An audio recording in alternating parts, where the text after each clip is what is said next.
Hello, welcome to the new moon video. It's a new moon in Taurus, and I'm doing this video on a sort of dark and stormy night. So we'll see if that's a metaphor for this new moon or not. Um, because it's a new moon in Taurus, it means the sun and the moon are in Taurus. And as you know from other videos, so is Jupiter and so is Uranus. So we've got a cluster or stellium in Taurus. So we need to understand, what is Taurus really? What is it? What are they like? What do they want? What do they need? In Taurus' ideal world, they've got their home, they're well fed, they've got a bit of land or a garden, they've got close-knit and probably small group of friends that they consider to be theirs, their family. They'll be very loyal and possessive of those people or of their family and protective. And they'll be very charming with other people. And they're very pleasant and charming. But you don't get in the inner circle just right away. And if they do trust you, they trust you. You're in. And so they like comforts. They like to feel secure in every way. So secure and comfortable in every way, financially, physically, emotionally.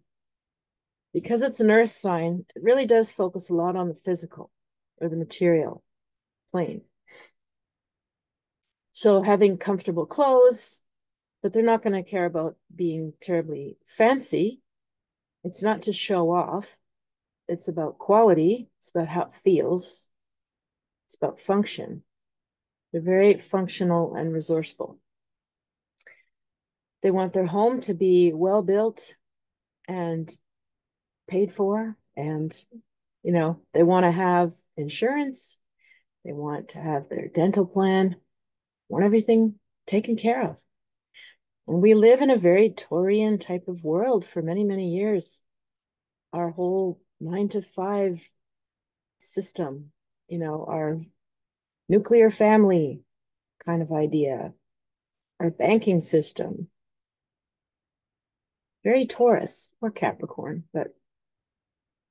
And so with Uranus traveling through there since 2018 and still another year to go, we've seen a lot of upheaval in Taurus life and in our world. All the things we thought were like secure, or that's just the way it is, it's just the way it's supposed to function, have been challenged or dismantled, or so it's been a tough time for us all, but for Taurus, really hard time because they just hate change. And Uranus represents innovation and unpredictability and inspiration and breakthroughs and rebellion. And it's not looking to be comfortable. It's looking to break up the status quo.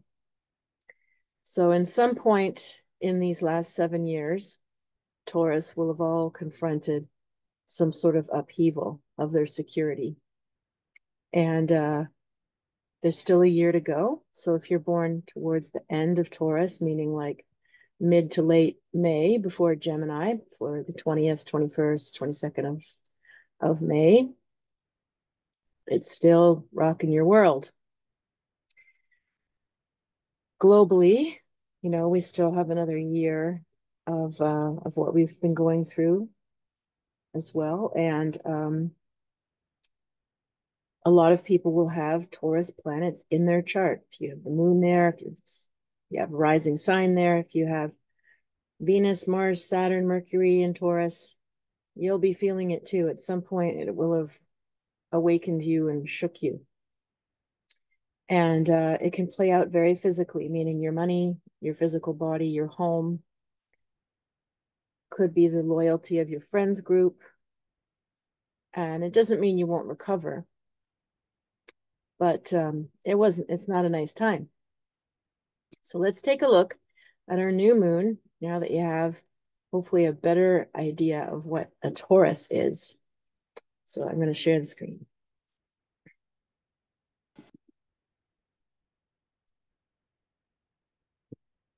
All right. As you can see in the formation of the planets and the aspects, look at this. It's all clustered again, just like we had during the eclipse, all condensed, which it means we're still in a rather, unbalanced or intense kind of time. Because think about each planet sort of like a spotlight or a laser beam. If other charts, we've seen them where they're pointing all over the place. Others, one laser beam is pointing directly at all the rest of them. And here it's like all the lights are like beaming in on the same little small area. So what happens with, if you were pointing enough lights or lasers at a small area, you could start a fire, you could burn a hole. But you certainly spotlight something that needs to show up and come out. So you might be feeling like you're in sort of a purge of something in your life, because it's just, how can you not when something's being highlighted to you, So it didn't draw aspects to the north and south node for me. I thought I put that in there.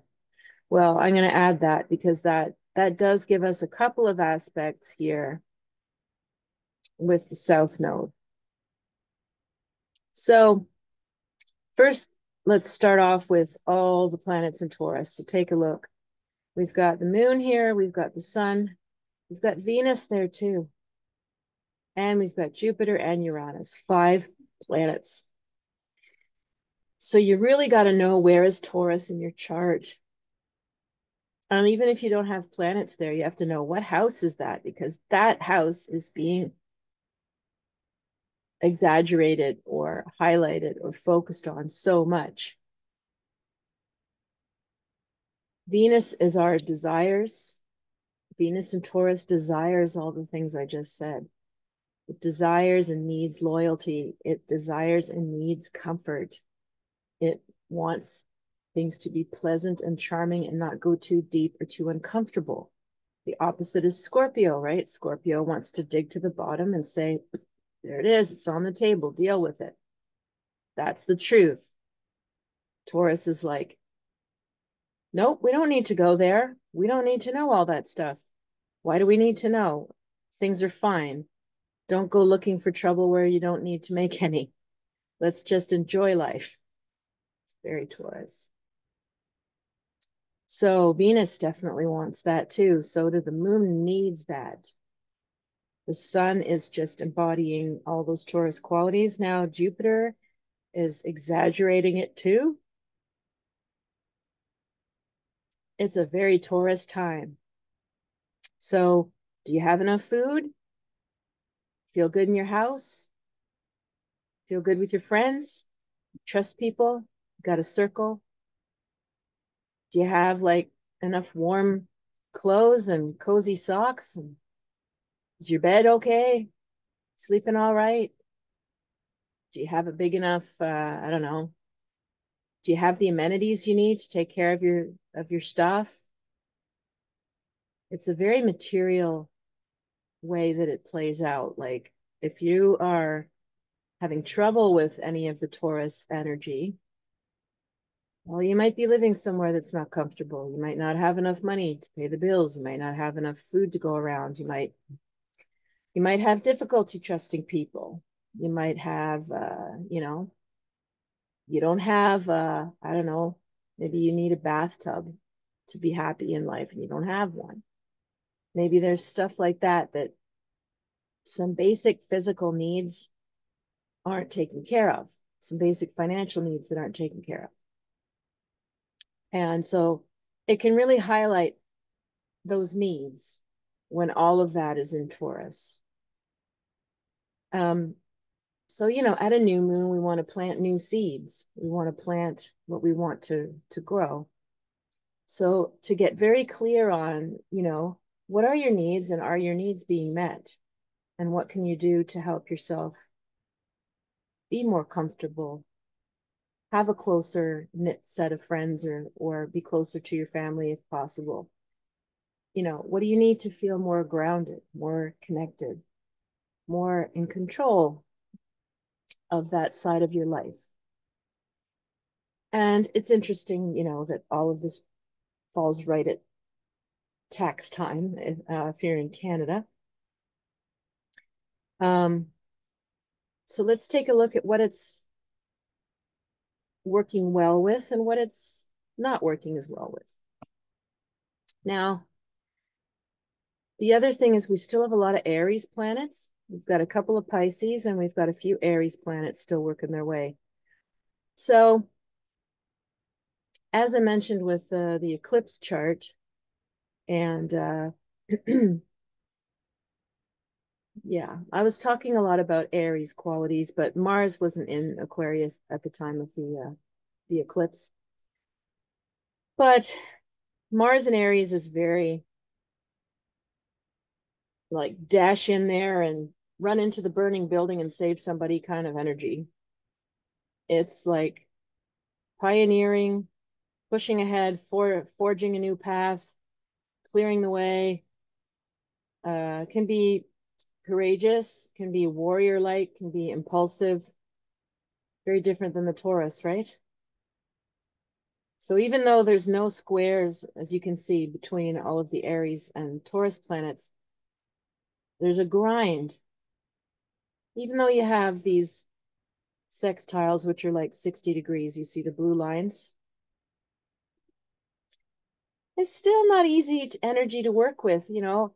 If Venus wants comfort and Mars wants adventure, Venus and Moon want to stay home and make sure you don't spend any money, and Mars says, screw it, we're going to be fine. Let's just do it. Don't be scared. Now what? North Node is still in Aries. Mars is going to be approaching it pretty soon. When Mars hits the North Node, South Node, well, sometimes we expect to see action or change, something definitive, something we can say, oh, okay, I have to take a different course. I have to decide, I have to do something different. Something could, you know, of course, all of this can play out in your town, in your province, in your country, in your state. Globally, yes, could be. But when Mars hits the North Node, I will expect to hear some sort of marker of something coming up, something happening, because Mars is going to kickstart that Aries, and it could you know, it is the planet of war. It could kickstart something on that level, but let's hope not. But you know, we're not naive anymore either. So we'll see what happens with that. In our own lives, though, Mars connected to the North Node in Aries, well, you might just feel really strong that you have to just, you know, like, I gotta be me. I gotta be me. Just gotta be me. You might feel really strong that you have to do something for yourself. You have to initiate something. You have to take a strong stance, walk away, take a risk, something to be bold, something on your own behalf. It's not to do with against anyone or for anyone. It's not opposing anything. So it would really just be you doing something strongly for yourself.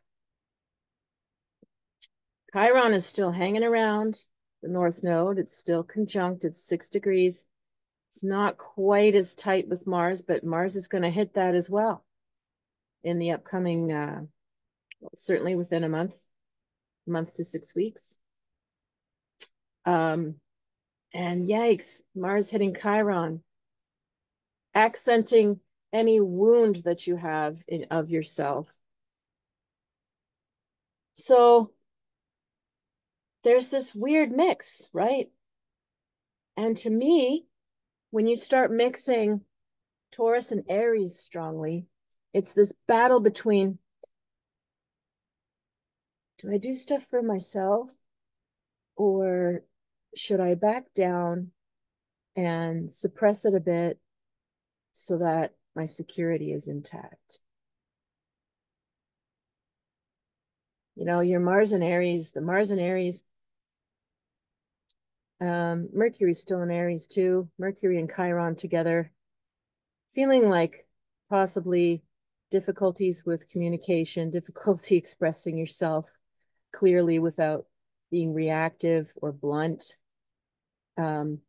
Restless, but angry, resentful can come out.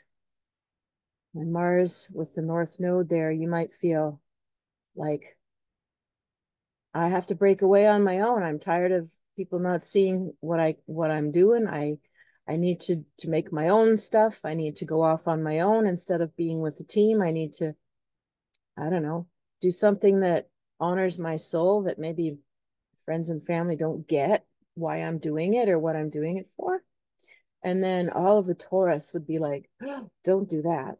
Like, don't shake the boat. Don't rock the boat if you're comfortable with your, if there's security, don't rock the boat.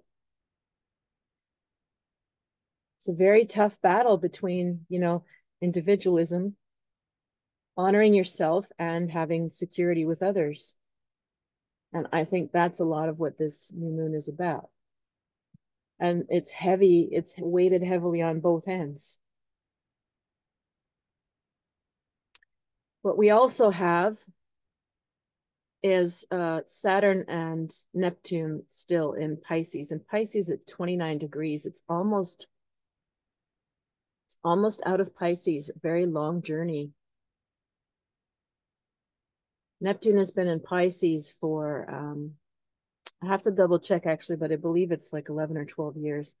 I'm just going to quickly double check that, because it's an important planet also to really understand, where have you been perhaps idealizing things? Where have you had maybe some blind spots or illusions, or even sometimes, betrayals because you didn't see things clearly or people weren't clear with you. Neptune and Pisces can really emphasize this side that wants to save everyone but doesn't see them clearly, or wants to be a victim.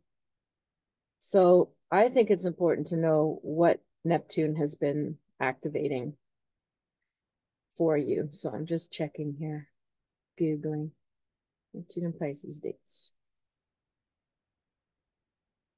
Okay, 2011. Yeah, so we're coming up on 13 years, and it will be there till 2026. So that's a long one. So that's a long change. Yeah, think about what was going on for you in 2011. A lot of people are like, last week's a blur, yesterday's a blur. But try to put some thought into that. And if you do know your chart, try to put some thought into, like, where is that Neptune in my chart? What house? Because as it's going through Pisces, all these lessons, like I said, of is that real? Am I making that up? Or is it really that bad? Or is it really that good? I don't know. Is this person like, wow, wonderful? Or are they hiding something? Is there this self-sacrificial energy where you're like just giving yourself to people without any boundaries, without any thought of disrespect to yourself, just because you feel bad for people, or you want to save people? Maybe people are trying to save you. There's a lot of spiritual moments that can happen with Neptune and Pisces as well. You can feel something divine, something otherworldly, some strong connection to your creativity or to others. But sometimes it ends up, in the end, if there's nothing else to ground it, it can be very much like a, what happens there stays there type of moment, where particular conditions come and they seem magical, but they don't hold. It's a tough one to put a finger on. And as we said, it's still got another couple of years before it's leaving Pisces. Now, Saturn is also in there too, and Saturn is like going to ground this a bit. It's going to ask you to be much more aware of other people and their suffering. Now, that doesn't mean dash in there and save them, or let them, like Neptune and Pisces it has the potential to be beautiful or awful. It's really, Neptune and Pisces could be, like a child who's communicating with their grandmother a little baby who sees, remembers a past life, like something otherworldly amazing. And Neptune in Pisces could also be somebody who's like intentionally using their, what happened to them as a crutch to manipulate people, because it's all a big, like, a big sort of mask or glamour or cloud around something that makes it harder to see. But Saturn is different. It forces us to take a look and understand that we are all one. And so Saturn strips us and denies us of certain things to teach us. Does that mean we don't have compassion? Does that mean, society's struggling with a very cynical time, a lack of faith, a harshness, polarizing of everyone, right? So Saturn in Pisces can ask you to really take a look at your loyalties and your values and not just bleed for people or a cause just because, but to really understand that any of us could be in a natural disaster. Any of us could be in a war zone. Any of us could have difficulty with our health, and that's the basic humanity of Saturn in Pisces, is you realize that we're not all disconnected in our little boxes and our little houses. When it's raining all over the place. Your house isn't an exception just because you think you're better than people or because you think you're worse than people. The same rain is on us. The same moon is shining on us. You are not you're not so special. At the same time, we're all special. And so Saturn in Pisces is a tough lesson for that. But it does ground things. And when it hits Neptune, and I believe, yeah, they will be conjunct before Neptune leaves Pisces. It'd probably be 2025. Again, I have to check books for that. But that might also be a very interesting pivotal time when Saturn hits Neptune in Pisces. So we have that as a backdrop. Cynicism, lack of faith, people being too shiny or not clear with us.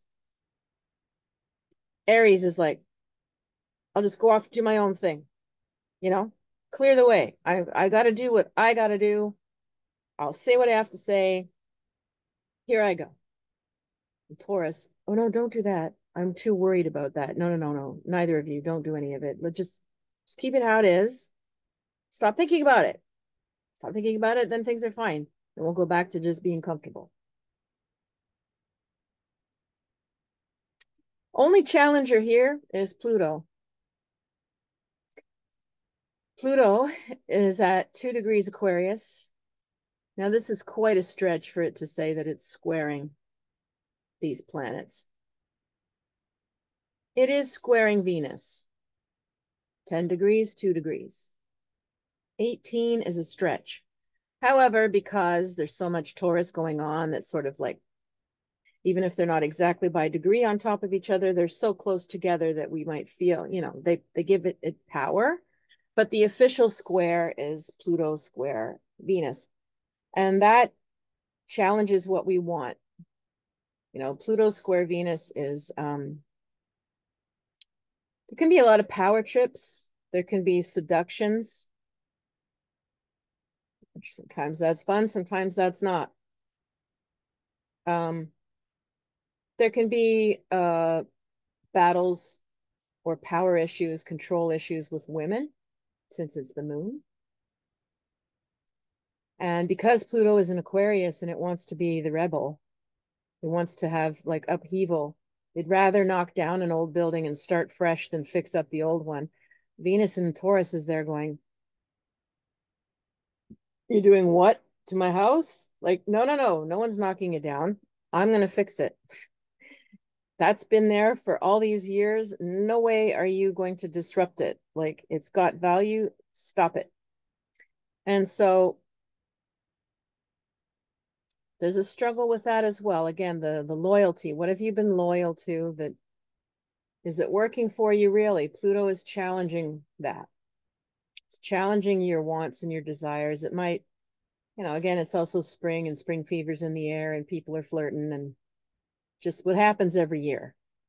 But that might, Pluto square Venus could like intensify some of that.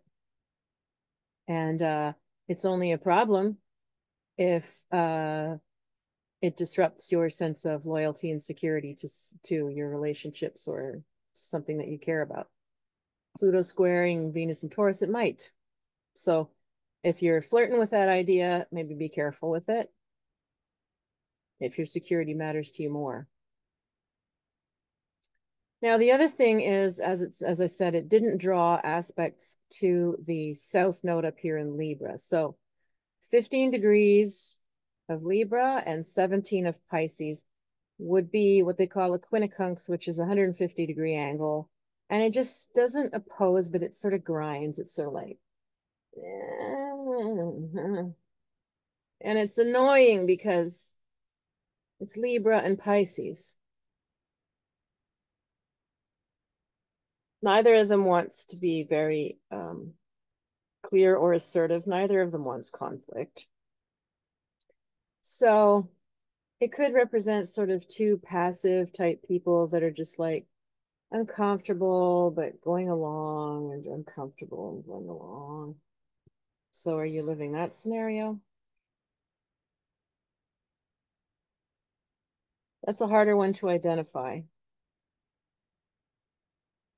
because it's just grinding. It's annoying. It's not conflictual. It's not terrible. It's not great. It's okay. Most people, again, with all this Taurus, will just keep that going for security's sake. What else is it opposing? Well, it is opposing the North Node in Aries, of course, and Chiron and Mercury. So that is more of an issue. Again, Libra South Node will fall back on weighing everything again and again and again and again. And it'll fall back on mediating, trying to see what's fair, trying to think about everybody involved. And North Node, Chiron, Mercury is like, no, I've got to do my thing. I am not here to please people. I'm not thinking it through any more than I already have. So could be some stubbornness comes up. If you feel like you are really sure on something that you need to do to assert yourself, express yourself, unless it's a really bad idea, then you should listen to people around you. But if like there's no real harm in what you're thinking of, and people are just sort of grinding you, like, are you sure? Have you thought of this? What about that? What about her? What about them? What about how it's going to look? What about, well, then that's the South Node in Libra talking, and that's not where we're going towards. It's sort of a time, with Libra Aries here, North Node in Aries, South Node in Libra is a time of like, we've waited enough, we've thought it through enough, stop overthinking and act.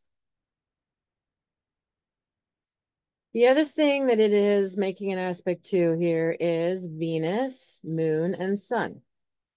And yeah, Uranus too. Oh boy, actually even Jupiter. Okay. So but this is the grinding again. This is the quincunx energy of, and it's Taurus and Libra. Okay, both don't really want to rock the boat either.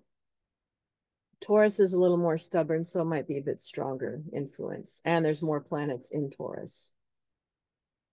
So again, how would Taurus respond to Libra energy? Well, they both want things to be pleasant and to get along, and They both want things to be secure, but Libra is interested in analyzing and weighing things and actively trying to get people on board or to understand each other's sides, and then it can be great or it can be messy.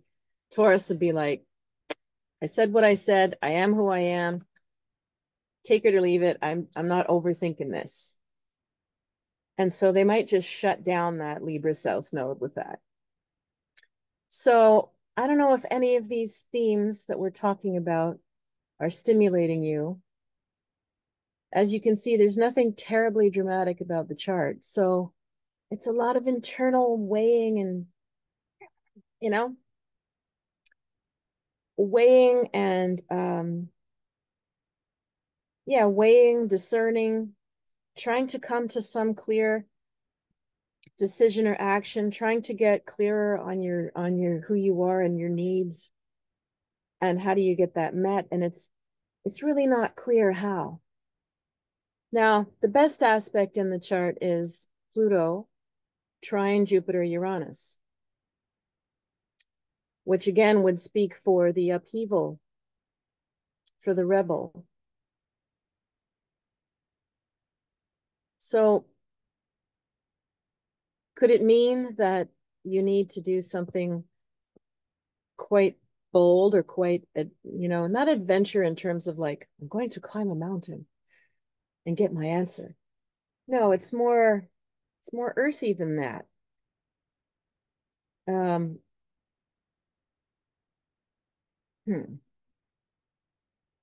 It might mean, it could certainly mean a new job, a new career direction.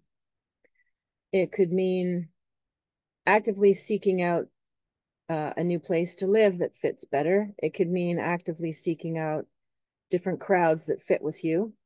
If that's the case, Pluto-Uranus energy, you need innovative, forward-thinking, outside-the-box type people, which a lot of Taurus is not, unless they have other planets there. Because Taurus can also fall prey to worrying and worrying and worrying and worrying like a sport. And Taurus can also fall prey to being, if they're too nervous and they're too worried about security, they can become just like maudlin and dark and like doom and gloom. So Pluto, like Jupiter and Uranus together there with Pluto as the rebel, actually sort of stimulates in a good way. If you feel stagnant somewhere, maybe you're ready to push yourself out of the stagnation with a very tangible, concrete action. I can use my own, say, well, I haven't been cleaning and decluttering my place enough, like I said I would. So Pluto could be the upheaval and getting rid of stuff. And Jupiter Uranus is going to be like, do you really need this? Is this useful? Is this cool? And might struggle a bit with it, but still, that's where the energy's working, is like spring clean. And that is what the 18th degree of Taurus means, actually, is to freshen things up and spring clean and get rid of the dust and the cobwebs. So I'm going to err on that because that is the best angle in the chart. It's close enough there. Well, it says it's squaring it, but there's really, it's interesting that Pluto is squaring the moon and sun, which is a spring cleaning energy, but it's trining the planets that might actually do it. Like, let's spring clean in a big way then. Let's get rid of the couch I've been hanging on to for months, for years, just because somebody likes it and it's falling apart and it's comfortable, but it needs to go. Stuff like that. Let's dig up this tree that's dying. Okay, your dad planted it when you were a kid. It's sad, but it is dying. It's time to go. So there's this upheaval, but in a good way, in a cleaning and clearing the decks kind of way. Otherwise, I think you're just going to be making lots of inquiries about, who you are and what you want and what you need, and are you getting it, and what action do you need to take to get there. Let's take a look at the tarot for this moon. Well, it looks like I'm in the dark. But anyway, it's dark and rainy as I'm doing this, and now it's actually so pitch black outside. Okay.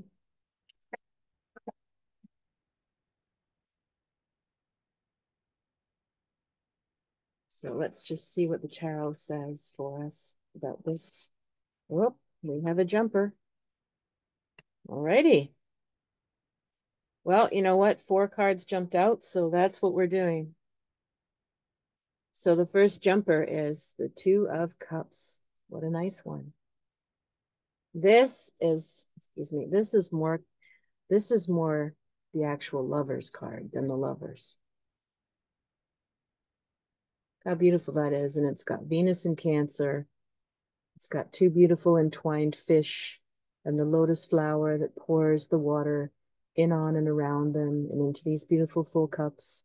And the water is sort of greenish yellow, which could mean that there's, you know, something deep under the water. It's not like a shallow union. It's a very pretty card. So for some of you, like we said, there is a flirting vibe to this new moon. I've already seen it around me. There could be some love is in the air for some of you. Happy partnerships, loving partnerships. That includes with your friends. Second card is, of course, worry. Mercury in Taurus. Can you see?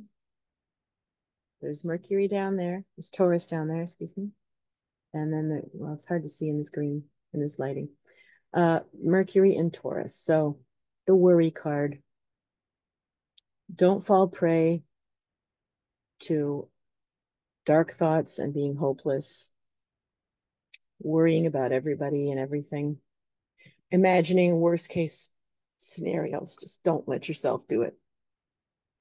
Try to your best to resist going down that hole. Otherwise, yes, the 8 of Swords. 8 of Swords, interference. This is an overthinking card. This is Jupiter and Gemini. This means like overthinking to death. You're running through every possible thing somebody could have said, as every possible thing they could have meant.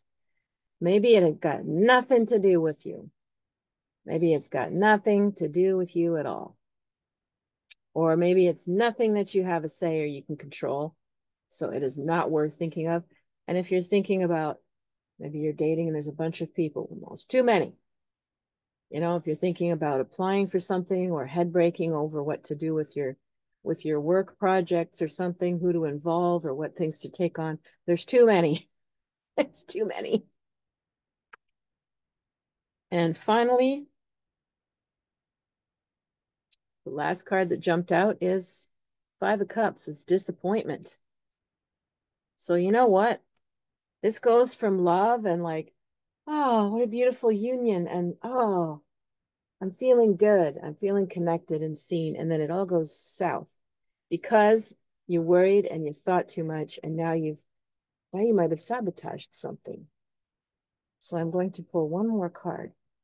So this is actually could be a very strong theme now that I think about it, because yeah, self-sabotage would make a lot of sense if you have a pull between security and just got to be me. You don't want to sabotage yourself to keep the peace. Now, final card is the 4 of Cups. Oh, no, this one dropped out before it. Saturn and Pisces card, look at that. We talked about that. 8 of Cups is indolence. This is when, you know, you feel like all hope is lost. You feel separate from everybody and everyone. You don't feel connected to anyone or anything. You think you're all alone, but you're not. So I don't know how we're going to get from love to going down the rabbit hole where you've made yourself think that you are alone when you actually have love around you. But this is what you got to watch. And then our final card is the Four of Cups, which is the Moon in Cancer. First card was Venus in Cancer, now Moon in Cancer. So basically you need to just, this is a big message of like, open up your heart. Stay present with your feelings. Have conversations with people. If you can and they are willing and open, have a conversation and say, I'm overthinking and I'm nervous and I'm scared about X or Y or Z. You know, if you're nervous to lose a connection, tell the person, are we, you know, ask them, are we good? Can we talk? Because I'm overthinking things and I don't want to ruin our relationship. I'm having issues. I'm having triggers and whatever. Let them know if you can, if they're open. Because the Moon in Cancer is all about, you know, being very sensitive and being very open. It's also about intimacy. So this moon, you want to, this new moon, you want to increase intimacy, not self-sabotage. Let's take a look at your message for each sign.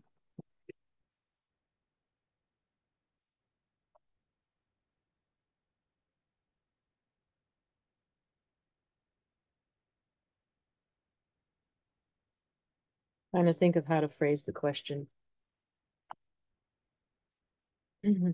Well, we could go really deep and ask about self-sabotage, but I don't know. Let's just see. What do you need right now? How do you honor yourself? That Mars and Aries energy. How do you honor yourself right now? Or what do you need could also extend to the Taurus side. It might be very concrete, might be emotional, might be intellectual, but let's just see. What do you really need right now at this new moon? So Aries, what do you need right now? You've got the Four of Discs, which is a Capricorn card. And ironically, this card does usually mean security and stability, but also it means, like, look how square it is. We're actually, if this were a drone, you'd be flying over a castle. There's 4 towers and there's a gateway here to get in. Otherwise, no one's getting in because look at how strong there's a moat around it. And so you have to ask yourself lots of things about letting people in and who you let in. And a lot of it's about your foundations. And your foundations could be your boundaries for who you let in your life. And maybe they're fortress walls and a moat. You know, have you asked yourself in a long time, like, am I really letting people in or am I trying to be too tough? You could ask yourself that. Maybe you need to let a few more people in the castle. Because this can be a strong card. It could also be a lonely card. And also sometimes, you know, foundations and fours can also mean structure, stability, habits, routines. You know, you might need to rethink some of your daily routines and habits, as well as how do you let more people in. And again, it's not just willy-nilly let anybody in. It's discerning who gets in, but letting a few more people in.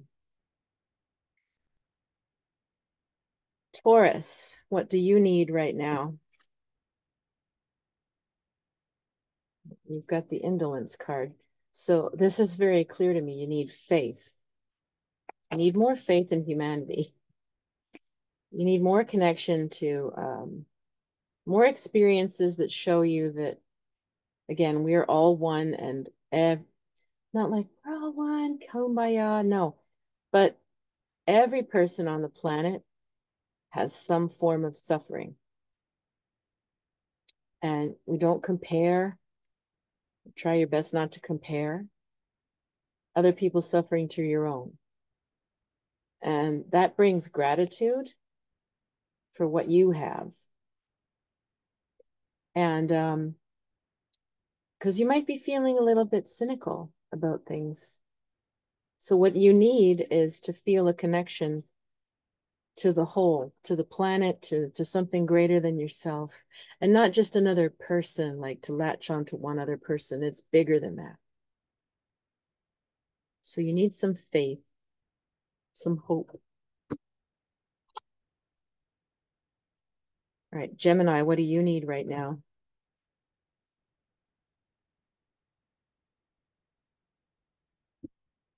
You've got the Prince of Discs.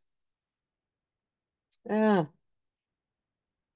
well, as you can see, he's sitting sideways in the chariot and he's holding this huge globe in his hands and his wand, his ball and scepter thing. And so, of course, he's got some power. He's been given some power, but he's sitting all crooked and he's not looking ahead. And so how much control or how is he going to have over the direction of his life if he's not turning around and facing the present moment? All of that power or whatever he's got behind him in his chariot, it could all spill and he could tip over. You know, he could get lucky and this bull just drives him right to where he needs to be, regardless of how crooked he is. But you know, most people, if you think about that, like the wheels are turned in, the bull is looks like he's charging, and this guy is just sitting there naked, like, huh? You know? So what you need is to align yourself and face the present moment. If you're thinking about the past too much, if you're getting sentimental, if you're over projecting into the future, if you're physically, your body is not in good alignment either, you might need to look at that. But you need to face the present moment so that you can go forward strongly. And that can mean that's an easy thing to say. It's not an easy thing to do, because if you've been living in some other, paradigm that isn't really relevant to where you are now, illusions about yourself or others, to turn yourself around again is a major overhaul of your life, and worth doing. And that's what you need. Cancer, what do you need right now? Oh, you've got the Victory card. These lights are like way too bright on the card. I'm trying to get light on me, not like beaming out the cards. Okay, I'm going to look a little darker just so we can see the cards. So you've got the Victory card, Jupiter and Leo. Right now, Cancer, what you need is to light a fire under your butt and go out there and be a little more diva, express yourself, show some leadership, be a lot more confident than you've been. Like, this is not a card of like being, oh, I'm sorry, or like, making yourself small or absorbing people's bad energy anymore. It's not about that. This is bold. Look at all the flames. This is like, and it can also apply when it's Jupiter and Leo. It's 6 wands that are all going together with these flames. I mean, the flames could be lit between a group of people, and there could be a lot of passion. There could be a lot of irritability, or could be a lot of art or music that's produced, or, good, I don't know, good data, something like something that comes out of this. And in a sense, it's like Cancer, you sort of need that. You sort of need to burn through always being, burdened by the energy and the emotions of everybody else. And it's not about being selfish, although Jupiter and Leo could be. But sometimes Cancer, every once in a while, you need to just go, you know what, like, go away. Like, no.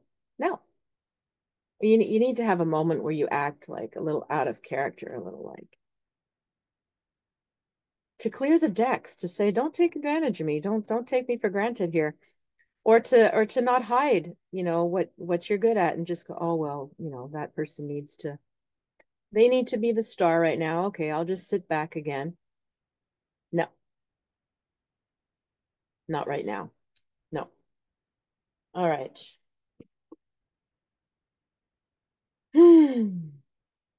Leo, what do you need? We've got Seven of Discs, Saturn and Taurus. Well, if you're having any financial difficulties, you need to fix that. You need to address that. This can sometimes be a lack of self-worth, lack of trust. So if you're having trouble with your self-esteem in any way, that's where you'd start. Even if it's the lack of finances is what you're worried about. This is where this card gets really deep.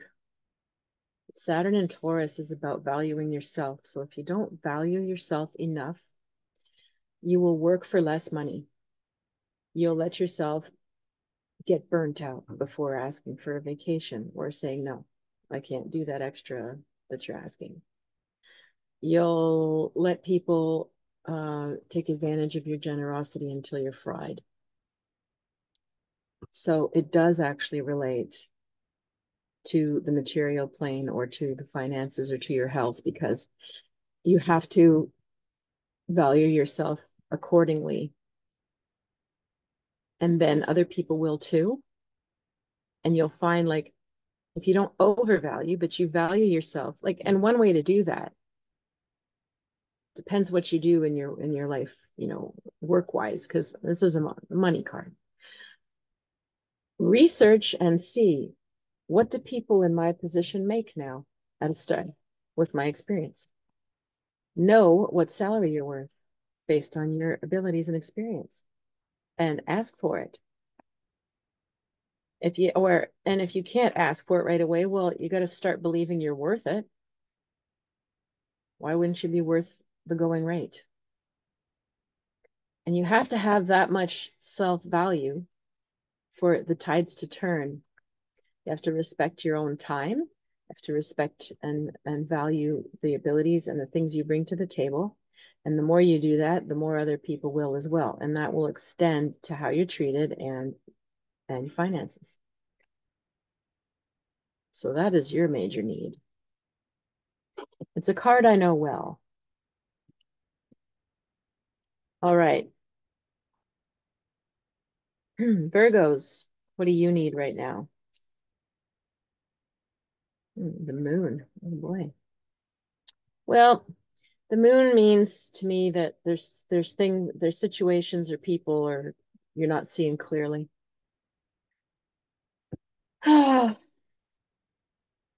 That could apply to the Neptune message I had before.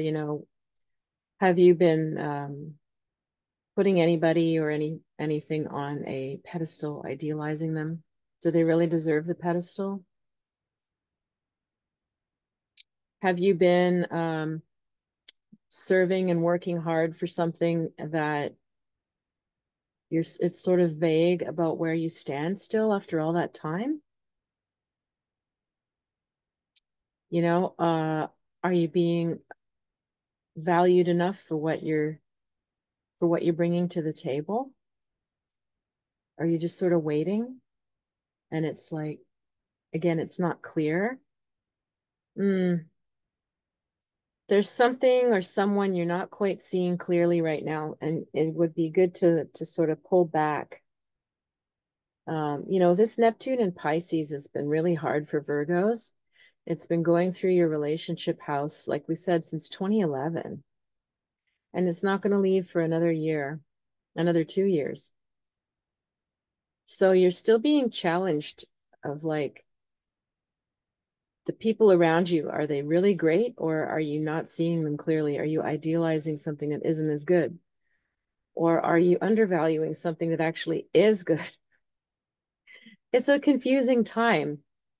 So the moon here for now would say to me, you need to get some clarity on certain people around you and where you stand.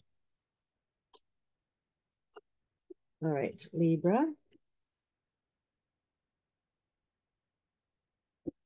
Wow, it is so pitch black out, like more than usual. It's crazy. Okay. Libras, what do you need right now?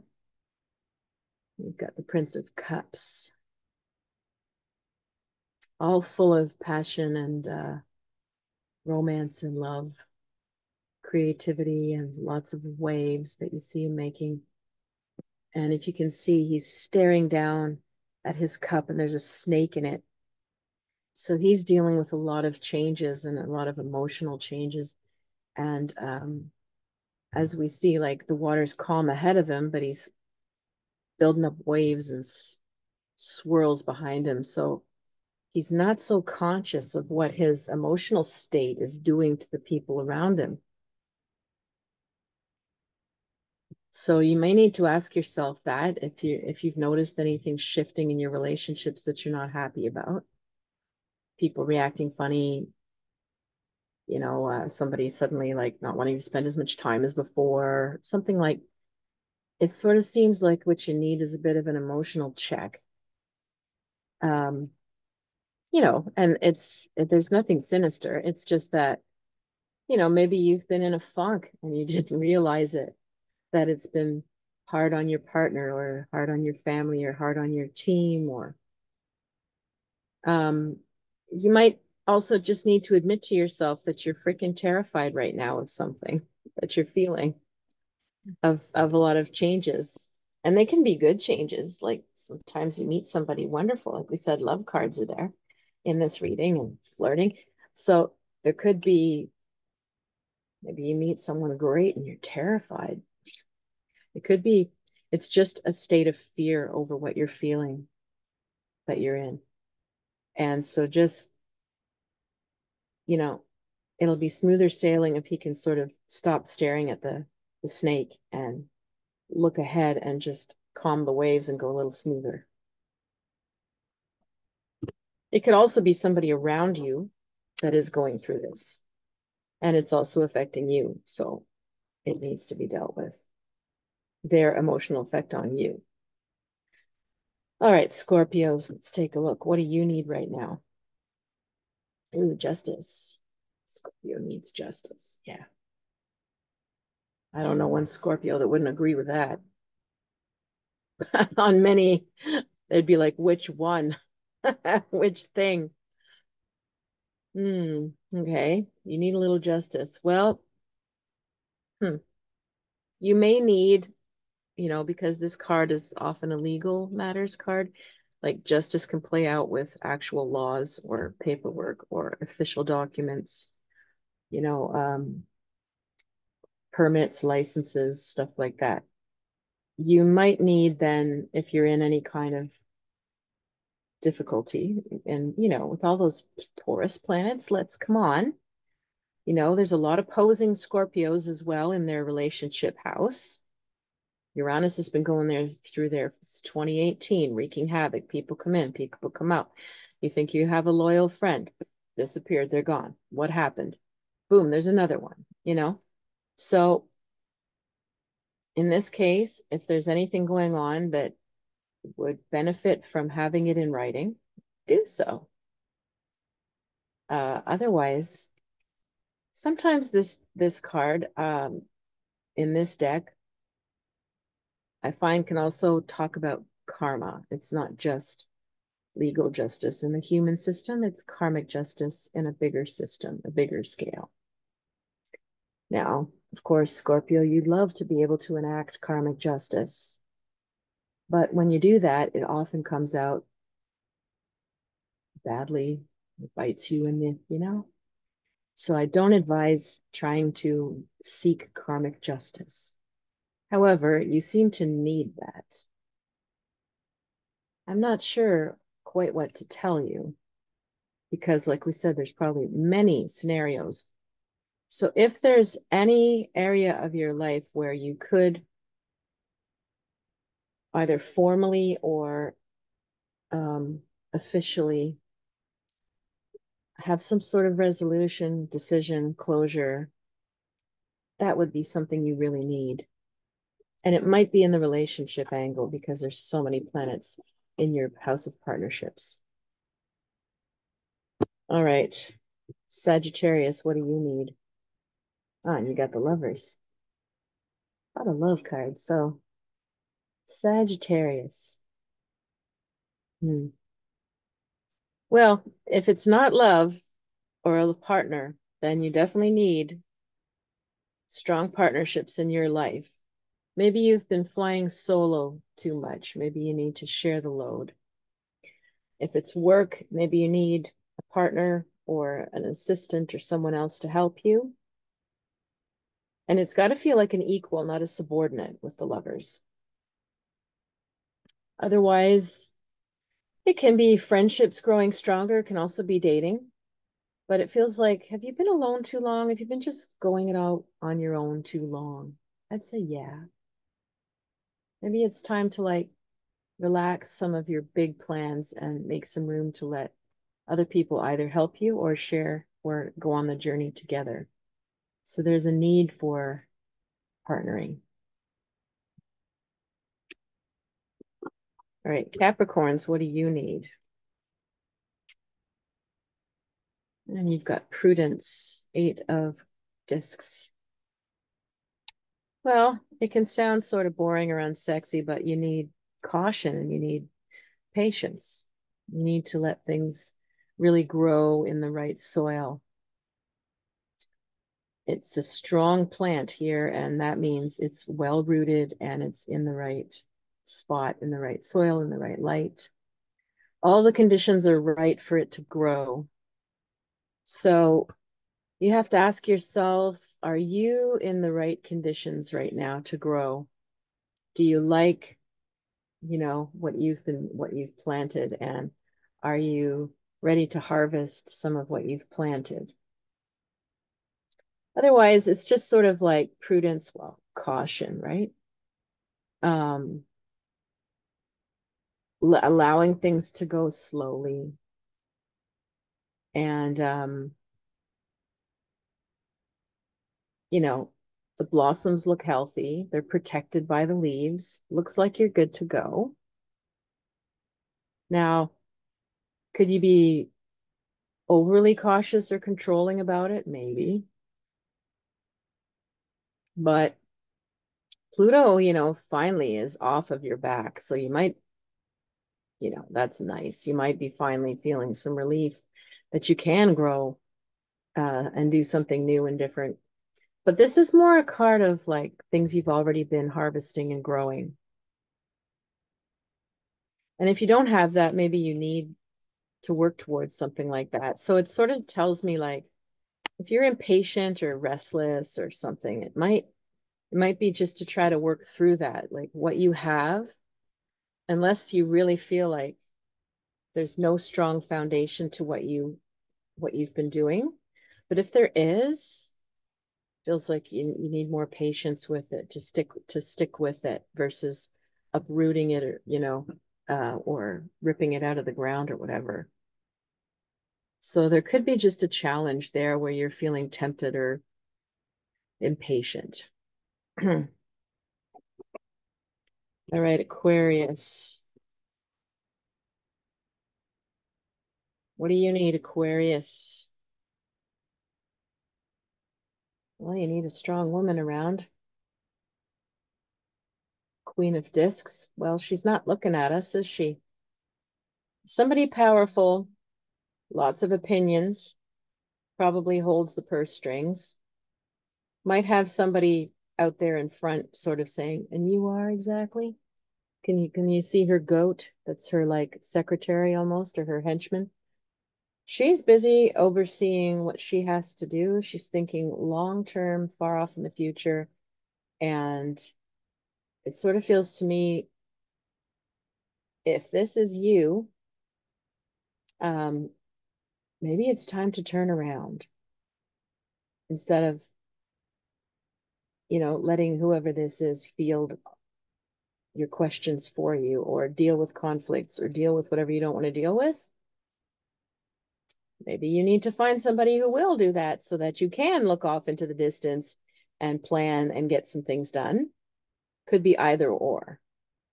That would be something to examine. Like, do you need to actually turn around and be the one who's interfacing with people again? Have you been avoiding things for a long time? Or do you actually need somebody to help you do that so that you can do the other and you can be more in your visionary side? Mm. If this is another person for you, they might be in the same scenario, but if it's a relationship that this is referring to, and this is someone else in your life, then that person needs to turn around and face you and talk to you. So that tells me like there's some avoidance you're dealing with, and you need to try your best not to avoid it. Don't just turn your head away from things that are coming up right now. And last but not least, Pisces, what do you need? Oh, strength. Sagittarius card. Huh.